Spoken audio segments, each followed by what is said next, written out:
Bonsoir à tous, bienvenue sur le plateau Equinox Soir, votre décryptage quotidien de l'actualité de lundi à vendredi, 19h-21h, 18h-20h, Greenwich Mean Time. Une lettre attribuée au chef traditionnel du 2e et 3e degré du groupement de Minta, arrondissement de Minta, département de la Haute-Sanaga, au Premier ministre, annonce qu'il va y avoir de l'électricité dans l'air dans les tout prochains jours. Les gardiens de la tradition font savoir au Premier ministre, chef du gouvernement, que leur localité vit dans les ténèbres depuis bientôt 17 ans. Cette absence d'énergie électrique depuis 2004 impacte négativement sur les plans éducatifs, économiques et sociaux sur les populations. Trop, c'est trop, entend-on de ce côté-là. Et les populations ont décidé d'exprimer leur mécontentement en s'en prenant à Eneo, qui, à leurs yeux, les maintient dans le noir depuis lors. Les chefs traditionnels de Minta donnent 15 jours à l'entreprise en charge de la distribution de l'énergie électrique au Cameroun pour qu'une suite favorable soit donnée à leurs revendications. Au service du Premier ministre, au ministère de l'eau et de l'énergie, ainsi qu'à la direction régionale Eneo pour le centre, où la lettre d'information a été déposée lundi dernier, 11 octobre, c'est le compte à rebours. Des revendications qui surviennent quelques semaines après la séquestration, presque on va le dire, du ministre d'État Jacques Famendongo dans un bosquet sur l'axe de toutes les promesses Ebolova-Kribi par ACOM2, par des populations en furie fatiguées des discours d'une certaine élite. À côté du bitumage de la route Ebolova-Kribi par ACOM2, les populations se plaignent du faible accès aux services de base, aux services sociaux de base. La concertation au bon milieu de la nuit et en pleine forêt équatoriale avait permis deux membres du gouvernement, à savoir le ministre de l'eau et de l'énergie et le ministre d'État chargé de l'enseignement supérieur, de prendre un certain nombre d'engagements. Madame, Monsieur, tout à l'heure à 20h, c'est la grande édition d'information présentée par Cédric Nouffelé. Je vous retrouve après pour Equinox Soir, deuxième partie. Ce sera le temps du débrief.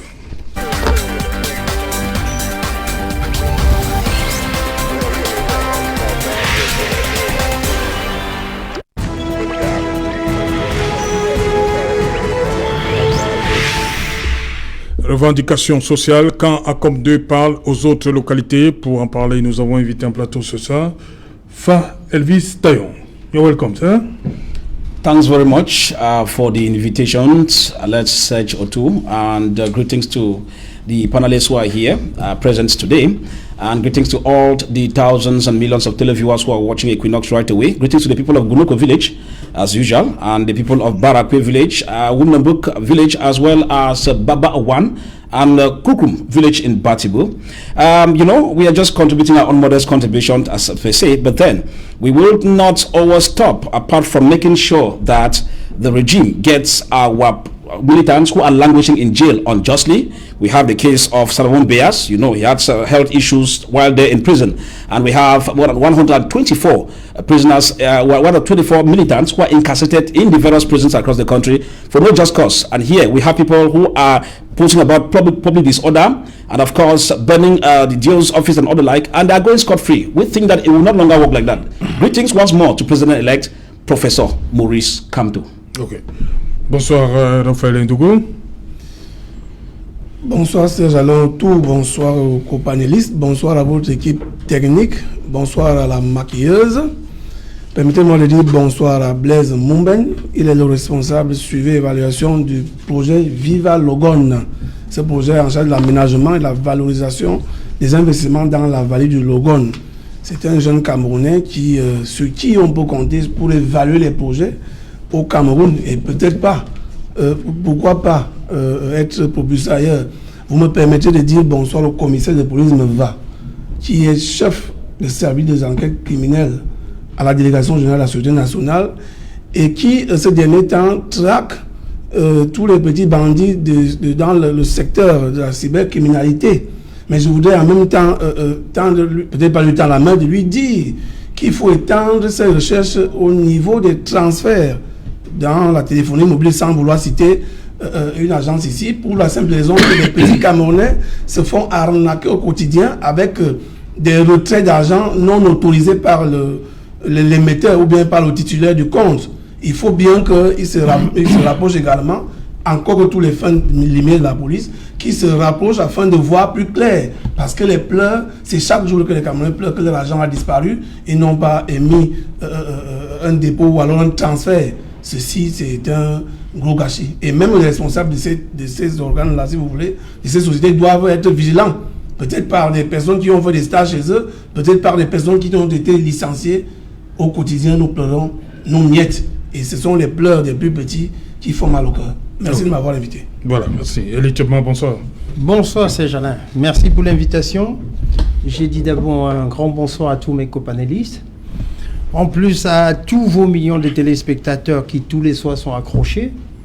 Et je profiterai de l'occasion pour dire qu'en ce moment, Serge-Alain, où notre pays fonce tout doucement vers l'abîme, je crois qu'en ce moment où des gardiens de nos valeurs commencent à s'élever, il est temps de comprendre que depuis 5 ans, la violence ne fait que augmenter la violence. Et si rien n'est fait, compte tenu de tout ce qu'on a déjà vu, j'ai bien peur pour mon pays. Voilà, je reste justement avec vous. C'est un cycle qui s'ouvre là. C'est intitulé. On a vu ce qui s'est passé sur l'axe Bolova-Kribi par ACOP 2. Voilà, maintenant, on est tenté de dire qu'après ACOP 2, c'est Minta. Dans ces conditions... Comment percevez-vous cette nouvelle façon de revendiquer ces revendications sociales qui prennent une autre forme? Vous savez, ces gens-là, il faut comprendre cette réalité avec un environnement que nous vivons depuis presque 5 ans. Parce que lorsque le problème du Nozo a commencé, il y a eu du déni. Et ce déni, de jour en jour, nous a permis d'arriver à une violence qui excite au quotidien tous les Camerounais. Et sur ce plateau, par moment, nous avons discuté tantôt des violences de la police contre les citoyens, des citoyens contre la police. Et ensuite est venue cette activité d'il y a 3 semaines, des élections d'un parti. Et on a vu la violence monter d'un cran. Et pendant qu'on voyait ces élections, vous avez rappelé le fait qu'une certaine population est bloquée des ministres. Alors, lorsque l'on voit cette violence au quotidien, Serge-Alain, ça ne peut cultiver autour de nous que de la violence en plus. Vous me demandez si c'est une ouverture. Je viens de vous citer, de vous égrener un ensemble de violence qui continue, ce n'est plus une ouverture. Nous y sommes. Bien, ça rentre dans un effet de mode. On ne peut pas parler de mode. C'est-à-dire qu'on est dans un environnement qui contraint le citoyen à être stressé au quotidien. Et dans cette contrainte, les difficultés économiques et sociales deviennent de plus en plus difficiles et créent des conditions suffisantes pour qu'on arrive à une explosion sociale. Par conséquent, moi je crois qu'il est temps que les responsables de ce pays apprennent à comprendre que quel que soit le problème, la solution vient de la population. Et dans ces conditions-là, il faut être capable d'écouter les pleurs, parce que lorsqu'on voit déjà ces gardiens de nos traditions se lever de cette façon-là, il est fort à parier qu'une première solution qui sera donnée à un village, si notre solution est donnée à un deuxième village, rassurez-vous, tous les villages seront debout pour réclamer. Voilà, c'est ce que je disais. Voilà, justement, on accueille sur ce plateau Denis Emilien Tangana. Bonsoir, bienvenue. Bonsoir, M. Sénateur. Bonsoir à tous les copanélistes. Bonsoir à tous les téléspectateurs de Equinox. Vous m'avez dit que vous avez dû sauter sur un engin à 2 roues pour arriver ici, parce que c'est du côté d'Yassa, ça passe, ça bouge pas. Ça ne bougeait pas du tout. C'est la réalité? Vous avez C'est la réalité. Au courant Non, disons, moi j'étais en train d'arriver sur Douala. Oui. Et j'ai eu la chance, c'est une chance, parce que moi je suis très admiratif de tous les mouvements sociaux. Oui. de tous ceux qui savent faire foule pour revendiquer ce qui leur revient de droit. Oui. Parce qu'il se peut que les chauffeurs de camions travaillent pour des gens dont la majorité sont des membres du gouvernement et assimilés. Mais curieusement, ils sont... Attendez, Denis, vous dites que les camions appartiennent aux membres du gouvernement? Monsieur, vous pouvez acheter un camion, c'est 200, 300 millions, moi je ne peux pas acheter. Oui. Donc c'est des assimilés qui ont ces camions. Oui. Et ce qui est embêtant, c'est que ceux qui travaillent pour eux sont dans une situation d'esclavage. Oui. C'est des salaires de catéchistes qu'on leur sert et ils ont estimé qu'il fallait manifester. Et puis, on ne peut pas accepter que dans un pays où une activité pareille fait entrer d'énormes sommes d'argent, que ceux qui pilotent l'État ne s'intéressent pas, ne cherchent pas à travailler pour l'amélioration des conditions de travail de ces genres de personnes. Donc, moi, je suis admiratif. J'ai écouté leurs revendications. J'ai essayé. Pour moi, c'était une chance. Et moi, j'ai apprécié et félicité leur capacité de mobilisation, leur capacité à savoir faire foule, parce que j'estime qu'il faut que cela aboutisse à une convention collective qui sera bien évidemment respectée.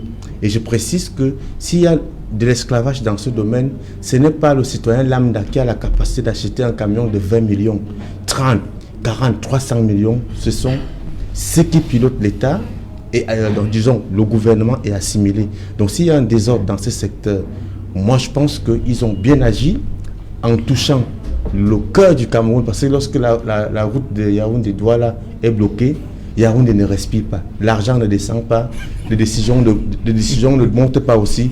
Donc du coup, je pense que ce qui s'est passé aujourd'hui, malgré le fait que j'ai emprunté une moto, c'est toujours du plaisir d'emprunter une moto, surtout quand on entre dans la capitale économique. Voilà, merci Denis Emilia Tangana, vous êtes là, à côté de vous. Fa Elvis Taillon, ce qui...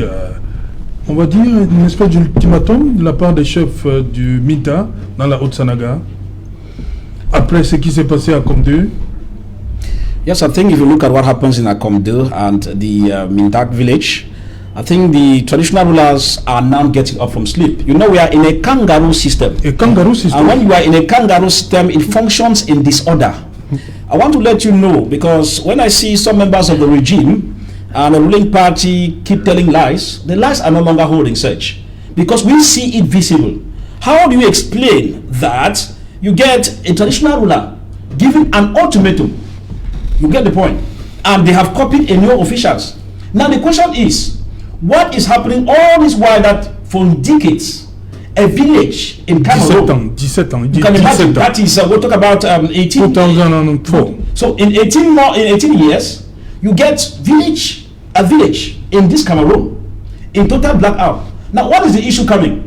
If you see the traditional ruler, His Royal Majesty of Mintak talking, one thing is for sure, it is because the elites in Mintak village have been telling lies. They know, they are listening and watching us. Because when you come every time, you decide to bring bread, you bring sardine, you bring soap, only during election period. You enter your Prado, you get over the rough roads and come and blow grammar. Now the grammar is no longer holding. Because the people in Mintak village have said, 18 years we're not getting light. This is not normal. And so the ultimatum is correct, because other villages are supposed to get up from sleep. Now in search, what are we getting here? The message is clear. The elites who have been using the traditional rulers against the people are getting towards the end time in the kangaroo system. I will tell you that when you get to the northwest, you get to the southwest, in the west region, all these areas, most of the traditional rulers who used to have value, that is to protect the people and to make sure that they take everybody, whether you are from which political party, they are not talking water in their mouth. Why? Because an elite Yaoundé comes to the area and starts buying over the chief. So before you know it, the chief starts dancing the Bafia dance and moving towards the CPDM regime, and they don't have anything to offer. So it is a time bomb, because other villages will rise. Yaoundé listen very well. Other villages will rise, because each time you send your CPDM songbird, they will sing song. No, tout va bien. No, c'est juste que. Look at the issue search. The message is going. What Yaoundé regime is getting is what they were sowing for the past. You look at the eminent strike action of the CDC.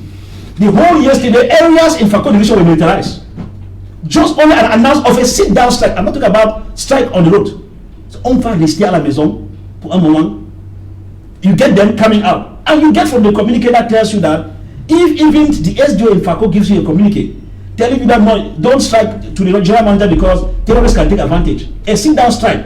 You say terrorists can take advantage of a sit-down strike. And I tell you in Tico and parts of Limbe, even in front of the CDC, you have military that is heavily militarized. Where was the strike, Mr. Sech? Okay. So you get that the language Yaoundé gets to know is when you strike, your right is given. Mintan and Akomde, other villages, it is your right to have lights, and the elites who deceive you, eating fat in Yaoundé, they don't mean good for you. Thank you. Voilà, Raphaël Ndougou, on a vu les populations d'Akomde, c'était un projet qui devait être mis en place depuis 2011 lors de la campagne présidentielle. Minta qui parle de 2004, Akomde 10 ans, Minta 17 ans. Est-ce que les populations n'ont pas fait preuve, nous sommes en 2021, est-ce qu'elles n'ont pas fait preuve de patience? Pourquoi c'est seulement en 2021 que tout vient exploser? Ça, j'allais autour, dans mon village, on dit, si tu couvres, ça pourrit, si tu sèches, ça va sécher, et quand ça pourrit, ça sent mauvais. J'ai failli dire ça en ma langue maternelle, mais pour mon voisin de droite, il fallait bien que je dise en français. Mais tout le monde comprend ce que ça veut dire. Actuellement, ça sent mauvais. Qu'on le veuille ou non, ça sent mauvais. Vous voyez ce que les chefs traditionnels de Minta, leur sortie, effectivement, ils sortent pour leur population. Et si moi, mes enfants, étant à Douala, vont à l'école, peuvent apprendre sous une ampoule, il faut que je tienne compte des enfants de Minta. Et cela m'amène à me poser la question si véritablement les privatisations chez nous nous ont apporté un plus. Parce que depuis l'ex-Sonel, en passant par AES, et puis nous sommes nés aujourd'hui, je ne sais pas si cela a apporté quelque chose. C'est une interrogation personnelle. Et c'est également dans le cadre du développement local, où si on avait déjà véritablement décentralisé et transféré les compétences, chaque département dans notre pays a un cours d'eau, où on peut faire des petits barrages au niveau communal. Et cela peut amener chaque commune à avoir son électricité. Vous comprenez donc ici, tellement on a couvert, et puis on n'a pas voulu, on a étouffé les gens. Maintenant, quand ça commence à sentir, ça donne ce que vous voyez là. Ça, c'est pour Minta. Pour la Com2, je voudrais saluer la mémoire de Charles Atebe. Parce qu'il avait dit autrefois, et il a même commis un livre pour cela, les paradoxes du pays organisateur. Ça a fait tout ce que ça a fait à l'époque, mais les gens ont fait semblant de ne pas comprendre. Parce que beaucoup sont sûrs, et certains que le Sud est développé que non. Il faut que nous saluions le gouverneur de la région du Sud pour rallier un de ces départements et faire 2 régions. Le centre et le littoral pour la Kiwi. Il a une Prado. Donc, il n'a pas besoin de courage pour le faire. Il a une Prado. À ce niveau, vous voyez que quand vous prenez 2011, janvier 2011, autrefois, l'organisation des comices dans des régions permettait aux régions de se développer. Parce qu'il fallait construire ça ou ça.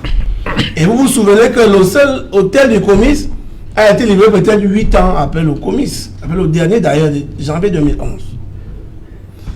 Et pendant ce comice, le président de la République a fait donc des déclarations, des annonces, notamment le bitumage, la route, Ebolova, Kribi en passant par la Com2, et Ebolova, Kribi en passant par le Rudolf. Je suis un traditionnaliste. Il avait été élevé au niveau de Nongi. Mais je ne sais pas si ceux qui sont autour de lui ont véritablement compris ce que c'est qu'un Nongi. Parce qu'on ne fait pas dire, le Nongi ne dit pas des choses pour dire. Et ceux qui sont autour de lui ne sont pas lui dire que vous avez fait une promesse. Qu'est-ce qu'on fait en ce moment-ci? On a encore couvert et maintenant ça sent mauvais. Alors, quand il a dit 10 ans et 9 mois après, on marque le pas sur place. Et les populations de profiter donc. Parce que le plus souvent, nous venons nous asseoir ici, on ne sait pas qu'on doit se rendre dans nos villages. Par exemple, quand je vais chez moi, assis dans l'arrondissement de Ngomzab, j'y vais constamment. Et les populations ont donc profité des renouvellements des organes du bac pour dire que bon, puisque nous nous attendons impatiemment, alors l'occasion nous est donnée d'enlever les planches et tout ce que nous avons vu. Parce qu'ils ont attendu pendant longtemps. Et ce qui est marrant dans cette affaire, c'est que c'est dans la région natale du président Paul Biya. Et vous comprenez qu'à un moment donné, dans le socle granitique, certains veulent que le peuple se retourne contre le président Biya. Parce qu'un blanc ne peut pas grimper un arbre. Je vous assure que si chacun à son niveau faisait ce qu'il a à faire, on ne serait pas toujours en train de tirer sur le président Paul Biya. Et c'est pour cette raison que j'ai dit quand on couvre, ceux qui couvrent, qui donnent l'impression, comme disait mon vis-à-vis tout à l'heure, que tout va bien, qui donnent l'impression que tout va bien, pendant que le mal est là, visible. On fait comme si on doit défendre, on doit maquiller, on doit peindre en blanc. À ce niveau, quand les gens se soulèvent, il y a véritablement matière à réflexion. Donc je crois que si ceux-là même, qui ont donc ce pouvoir, ont encore les oreilles et les yeux pour voir, c'est l'occasion de régler ces problèmes au cas par cas. Il ne s'agit pas seulement du centre et du sud, c'est dans l'ensemble du territoire national. Okay. Le mal est profond. Il faut véritablement soigner ce mal. Et pour soigner le mal, je finis par là. L'abcès, on ne peut pas administrer un traitement sur un abcès, il faut percer. Et quand on perce, ça fait mal. Mieux ça fasse mal, mais pourvu qu'on résolve le problème. Denis Emilia Tangana, ACOM 2, Minta, 2 bastions, on va le dire comme ça. Citadelle imprenable du RDPC. Comment comprendre l'attitude de ces populations-là aujourd'hui par rapport à tout ce que le pouvoir leur a promis? Comment comprendre leur attitude? Ce qu'il faut déjà savoir, c'est que quand on parle des affaires où les gens du RDPC ont promis, il faut être prudent. Il faut être prudent. Quelqu'un avait dit certaines promesses n'engagent que ceux qui y croient. Je pense que dans le cas du Cameroun, il serait judicieux de dire que les promesses des gens du RDPC n'engagent que ceux qui y croient. Donc, s'ils vous font une promesse et que vous y croyez, c'est votre problème. Donc, pour moi, je suis extrêmement prudent et je crois que il faut éviter de croire que les choses peuvent se régler par le sommet et qu'on va continuer à faire la même chose. Donc, il y a un peu de la folie à croire que en faisant une même chose plusieurs fois, la même fois, on aura des résultats différents. Donc, ici, il est question de réfléchir sur la réelle répartition des recettes de l'État. Voilà, c'est ça le réel problème. Et nous, au niveau du FDC, nous avons pensé que lorsqu'on disait qu'il faut accorder 15% des recettes de l'État aux communes et aux régions, ça nous a amusés. Parce que lorsqu'on regarde encore les problèmes basiques que les communes ont, mais attention, même si on envoie aujourd'hui 15%, ça va seulement régler les charges obligatoires. Ça ne peut même absolument rien faire. Parce que le vrai problème des communes est profond. Ce n'est pas de payer les salaires des agents communaux, mais c'est de pouvoir investir, de créer des recettes propres. Alors, nous, on a pensé que s'il faille régler de façon profonde les différentes demandes sociales, il est important que l'État central, c'est-à-dire les gens de Yaoundé et quelques gens de Douala, donc les gens qui habitent dans les capitales régionales, qui sont des fonctionnaires autres, on peut leur laisser 40% des recettes de l'État. Et maintenant, accorder 30% aux communes, 30% aux conseils régionaux. Parce que dans l'état actuel des choses, quand on dit que on va accorder 15% des recettes de l'État aux communes et aux régions, cela signifie simplement que sur 5 000 milliards de budget, on va prendre 750 milliards pour répartir entre les régions et les communes. Et nous comptons 374 communes, 10 conseils régionaux. Alors, même si on prenait aujourd'hui ne serait-ce que les 15% pour octroyer seulement aux 10 conseils régionaux, cela semblerait extrêmement faible et impuissant, parce que ça va donner 75 milliards par région. Et je prends une région comme le centre, qui a 70 arrondissements. Qu'est-ce que 75 milliards pourront bien faire dans une région comme celle-là qui a 70 communes? Donc c'est un problème. Il faut qu'on aille un peu plus loin dans la réflexion, parce que ça fait pratiquement 60 ans que l'État central, c'est-à-dire les gens de Yaoundé, c'est pour ça qu'ils ont l'habitude de dire quand Yaoundé respire, le Cameroun vit. Donc ça fait pratiquement 60 ans que les gens de Yaoundé gèrent de façon solitaire l'essentiel des recettes de l'État. Donc il est donc question aujourd'hui, conscient du fait qu'il y a aussi des charges qui incombent, telles que l'armée,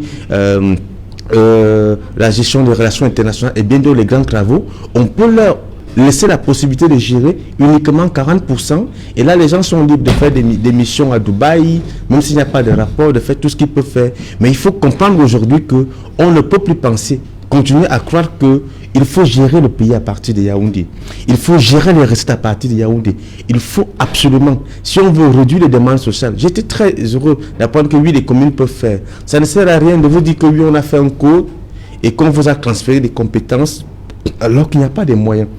Donc, nous, au niveau du FDC, nous pensons que s'il faut régler les demandes sociales, régler les problèmes de façon profonde, il faut que l'État central conserve uniquement 40% des recettes de l'État, 30% soient accordés aux régions, c'est-à-dire aux conseils régionaux, et les autres 30% soient accordés au niveau des communes. Là, ça va donc permettre que l'État central gère 2000 milliards par an, les conseils régionaux gèrent 1500 milliards, ça fait pratiquement 150 milliards par conseil régional, et puis au niveau des communes, on prend 1500 milliards qu'on divise entre les 360 communes associées aux 14 communautés urbaines. Ça va donc permettre aux communes d'avoir réellement des recettes, réellement des ressources, et je peux vous assurer qu'au bout de 2 ans, 3 ans, il y aura une révolution et un affaiblissement des demandes sociales.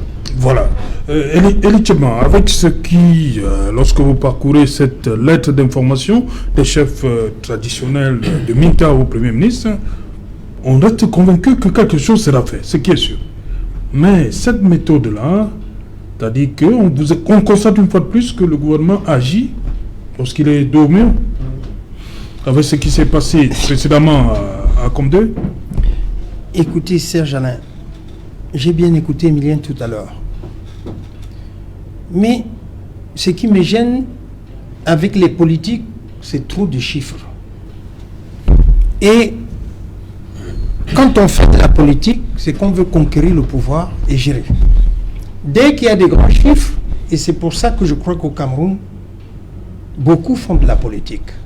Parce qu'on ne voit que des chiffres. Il a dit tout à l'heure en parlant de la décentralisation ou du régionalisme. Je peux vous dire que j'ai vécu la période Ahidjo, je n'avais pas le sentiment que le pouvoir était autant centralisé. Je prends à l'exemple des hôtels. Quand vous aviez un hôtel d'État dans ce pays, Ahidjo s'obstinait à faire que dans chaque chef-lieu de département ou de, je ne sais plus comment ça s'appelait, de province, il y avait un grand hôtel. Et chaque fois qu'il y avait un lycée, c'était la même reproduction. Évidemment, c'était centralisé, c'était la dictature, me dira-t-on. Mais c'était une époque où on avait l'impression que la répartition était sensée. Je peux dire que ce n'était pas sous le fait de Ahidjo, puisqu'après les indépendances, les Français, qui savaient bien ce que c'était le Cameroun, ont reproduit le plan quinquennal qui était sur la base du FIDE, c'est-à-dire le fonds d'investissement, de développement et de l'économie sociale qui avait été fait en Outre-mer. Alors, on l'a mis au Cameroun, sauf qu'en ce moment-là, au pouvoir, il y avait un certain Ahidjo qui avait le sens de la gouvernance et qui a permis que, et à l'époque, c'est toujours Yaoundé qui était la capitale, hein, ça n'a pas changé. Je vous ai écouté dire tout à l'heure, les gens de Yaoundé, oui. Si nous percevons comme ça en disant les gens de Yaoundé, ça peut créer un autre problème. Non, la capitale était toujours à Yaoundé.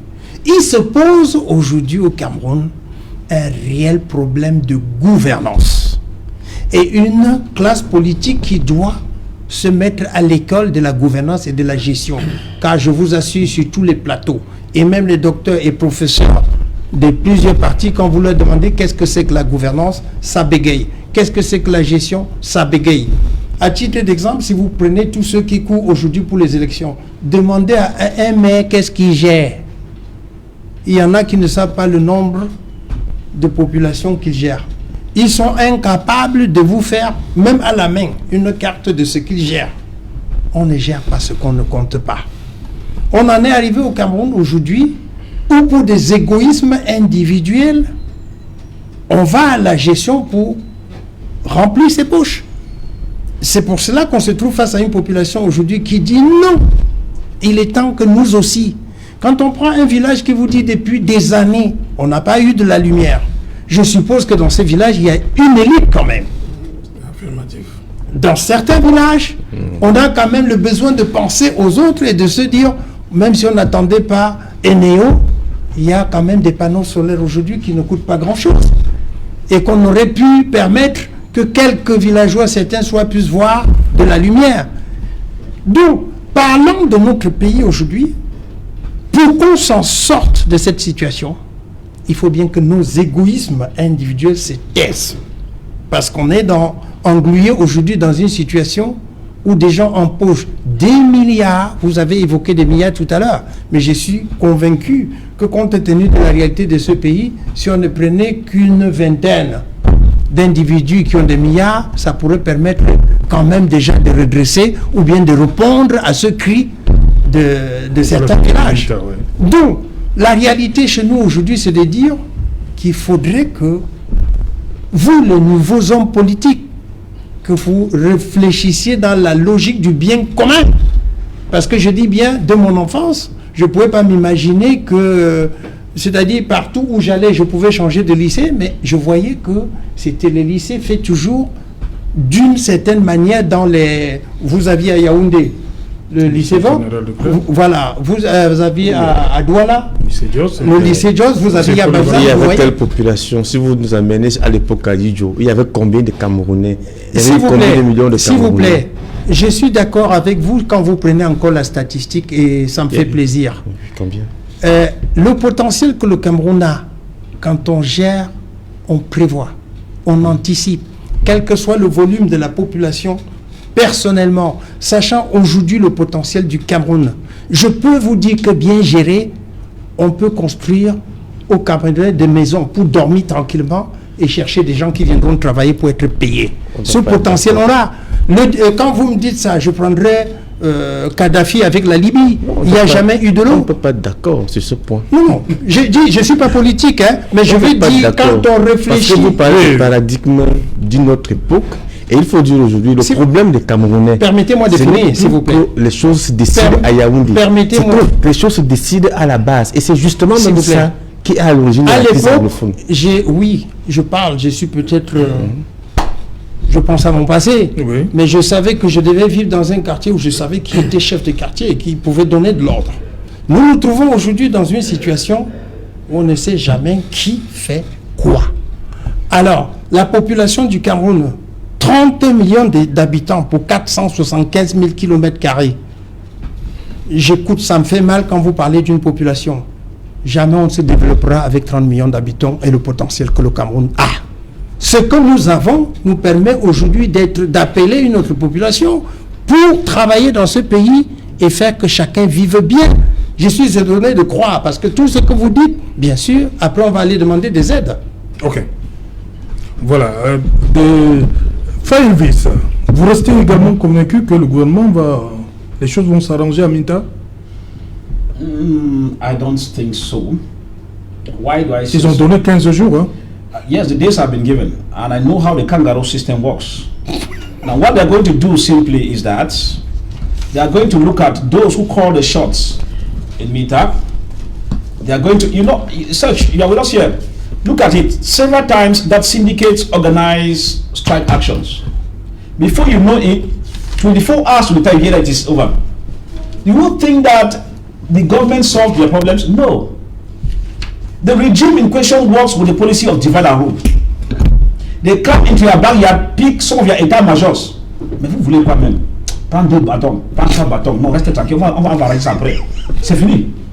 He comes out and the language changes. No, on a posé avec le ministre, non, attends, tout va arranger, c'est fini. After some time again, you hear again, you strike action again. That is the system Yaoundé is using. Now, if you look at the CRM party, during the presidential election, we have a plan right up to now that talks about energy and water supply. Now, you see, we're saying that if you add the system of governance, because we said that the very system is not working. Decentralization is zero. Special status is zero. Regional councils, as my brother is sitting here, c'est zéro. La volonté, ils n'ont pas la volonté de faire ce qu'il faut faire. Système de gouvernement, là où on se trouve, c'est mauvais. Tellement mauvais. Tout le monde parle à le langage, on parle comme si ça donne, comme on dit quand ça donne, comme ça donne. No, it is not going such. What I was saying here, if you get to the system where you get the power closer to the people, it could be federation, depending on how the people want it, you look at it, and you realize that once people have a high degree of power to control certain affairs, now look at it, they will tell you that transfer of competence. How true is the transfer of competence? They think we are fools.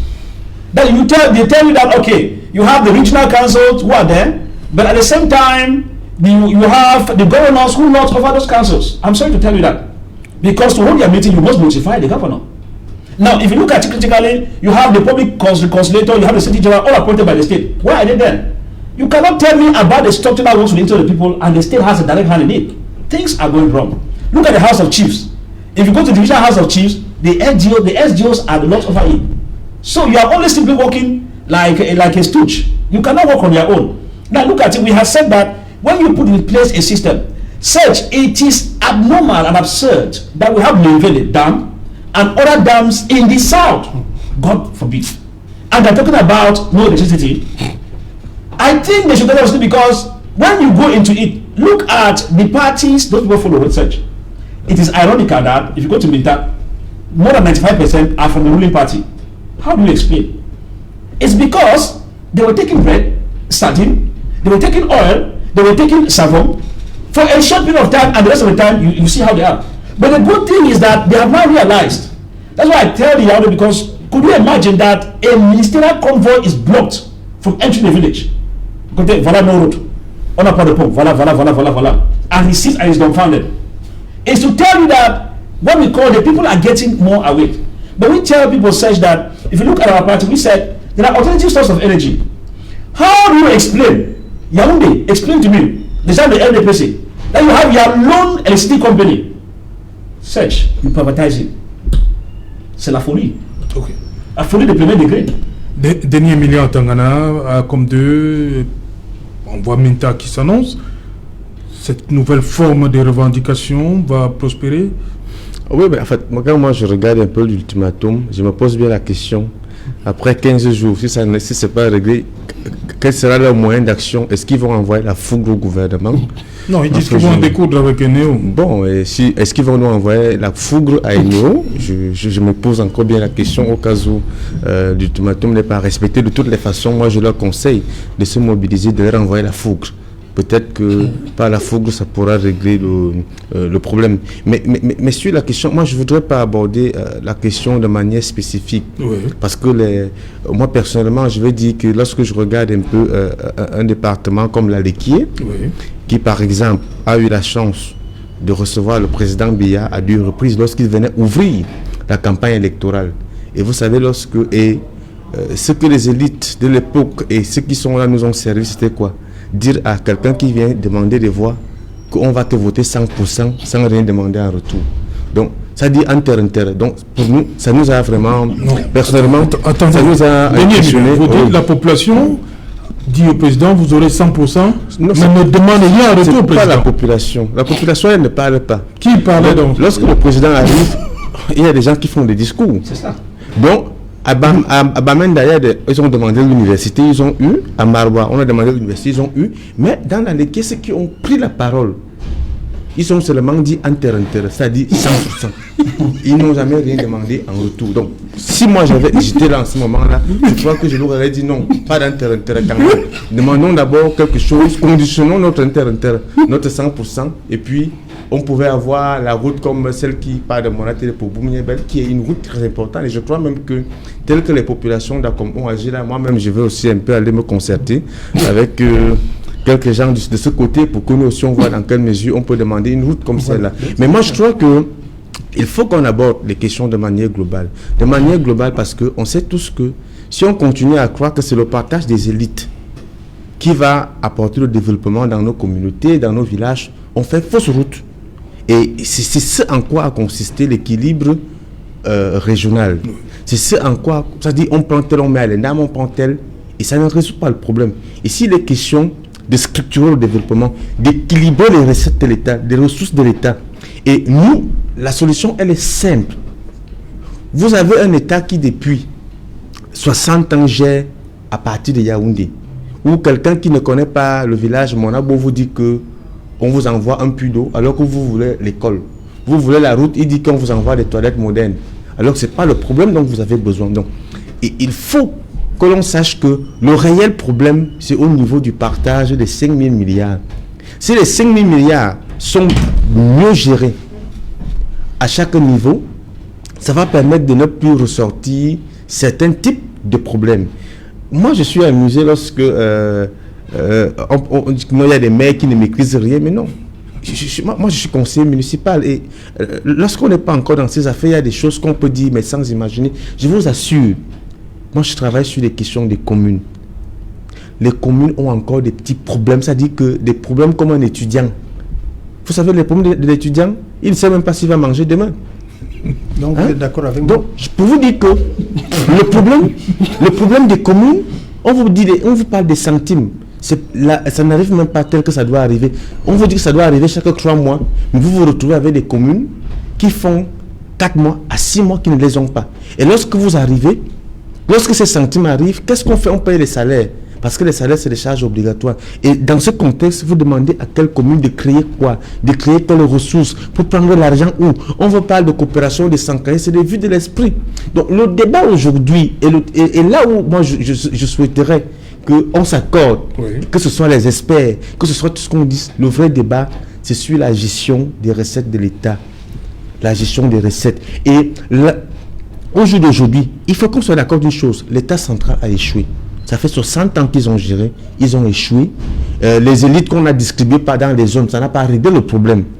Parce que certains pensaient que quand on donne une élite là-bas, dans le cadre de la solidarité gouvernementale, ça va régler le problème. Mais non.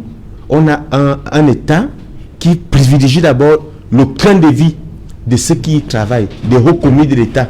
Donc quand les hauts commis de l'État vivent bien, on croit que tout le monde vit bien. Et c'est ça le problème.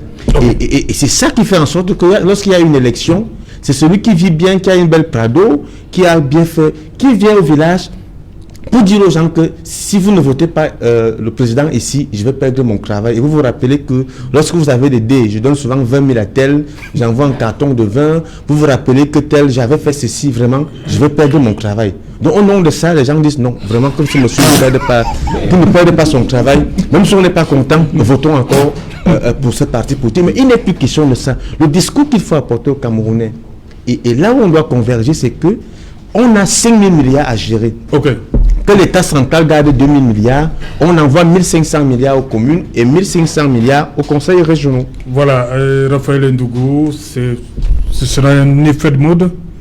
Après Minta, d'autres régions d'autres localités risquent de poser de cette façon-là leur doléance. En réalité, ce n'est pas la première fois que nous vivons ça. Je crois qu'à Hawaï, ils avaient barré la route par rapport à cette histoire d'électricité. et c'est donc justement ce que Denis vous méfiez pour il y a des 100%. Bien sûr, parlant des élites. Et il y a une mauvaise élite que la base même rejette déjà. Mais comme il faut aller convaincre plus haut pour dire je suis responsable au niveau de la base du parti, c'est moi qui porte. On vient donc, on dit n'importe quoi. Comment comprendre que les gens sortent de l'argent pour la campagne lié au renouvellement des organes de base, mais ne peuvent même pas construire et donner à l'école publique de leur village 2 bâtiments équipés de salles de bain, des tables de bain, puisqu'ils en ont les moyens. Ça dit qu'ils font tout pour aller dire des beaux discours. Et comme la population commence à prendre justement, comment je vais dire, prendre conscience, effectivement, je pense qu'il y aura des enjeux dans l'avenir. Il y aura, comme on dit au quartier, il y aura match. Parce qu'il ne va plus falloir donner des discours aux gens et s'arrêter au niveau des discours. Vous pensez qu'à Minta, il n'y a pas les élus là-bas? Ou bien c'est un secret pour quelqu'un pour dire que c'est le secrétaire général de la présidence de ce côté-là? Et que les populations, que ce soit dans un village ou deux, n'ont pas de l'électricité. Ils peuvent de sa poche prendre et le faire. C'est-à-dire que simplement. Et c'est cette élite-là justement donc les populations, puisque quand on parle de la commune, c'est la même chose. Vous pouvez pas, je ne sais pas comment les gens prennent du plaisir à manger de la bonne nourriture pendant que les gens souffrent à côté d'eux. Entre-temps, on va à l'église. Pourtant, à l'église, on n'a pas le partage. Et quand on va donner beaucoup d'argent à l'église, d'autres ont construit même des églises. Je n'ai rien contre l'église, mais je pose la question de savoir si véritablement ça peut apporter quelque chose aux populations. Pourquoi ne pas créer même les emplois et employer ces Camerounais-là pour qu'ils ne soient plus en train de se soulever. Raphaël, vous avez dit tout à l'heure que pendant un renouvellement, vous avez vu des personnes qui ont investi beaucoup d'argent, qui ont sorti beaucoup d'argent, mais qui ne peuvent pas à côté construire des écoles. Je vous ai dit ici sur ce même plateau qu'il y avait après le sommet politique, chacun savait que mon nom y figure non. Et que chaque membre qui est dans le sommet a sa carte. Les gens sont allés acheter des cartes par milliers pour venir créer des électeurs, si vous voulez, des militants de circonstances. Je voudrais quand même que les gens... C'est-à-dire quand nous parlons de... Comment de circonstances C'est-à-dire qu'ils ne sont on pas... nous a dit que vous avez 4 millions et le RDPC a 4 millions. Oui. On a appris hier... De manière globale, on peut sortir des chiffres comme cela parce qu'on peut compter à partir des cartes qu'on a achetées. Moi, je crois que ce n'est pas... Cette politique-là, on ne peut plus se baser là-dessus pour avancer. Aujourd'hui, le monde court et le Cameroun avec. Quand on ne pense pas qu'on peut encore faire... Tout à l'heure, on parlait Eric parlait de l'époque d'Aïjo. Ça fait 60 ans, ce n'est plus possible. Nous avons les téléphones, la technologie a avancé. Il faut qu'on gouverne maintenant avec une autre façon de voir les choses. Même des promesses, ça ne doit plus être des promesses politiques. Merci. On revient après le journal de Cédric Noufélé. Dans un instant, donc, dans quelques minutes, le 20h avec Cédric. On se retrouve après pour Equinox Soir, deuxième partie, le temps du débrief.